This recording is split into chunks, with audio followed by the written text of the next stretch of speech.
Tanggalin mo yung excuses mo, tanggalin mo yung palusot mo, tanggalin mo yung delays, huwag kang mag-procrastinate, lalakas ka.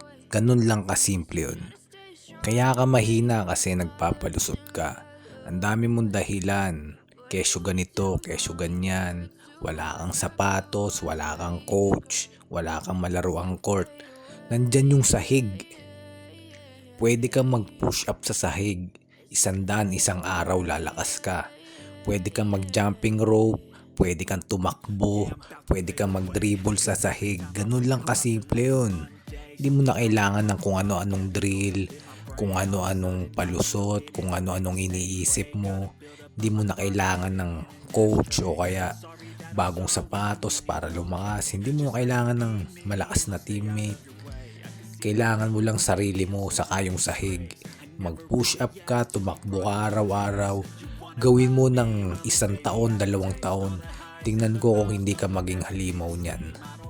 Ang dami mo kasing excuses, ang dami mong hinahanap, ang dami mong dahilan bakit ganyan, bakit ka natatalo.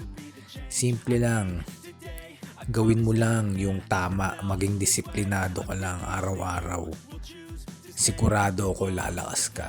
Pag hindi mo ginawa, ibig sabihin nagpalusot ka na naman, tinamad ka na naman. Ganun lang yun. Andyan yung sahig. Ngayon na mag-push up ka, tumakbo ka, mag-dribble ka dyan. Kung wala kang bola, maghanap ka ng bola, manghiram ka.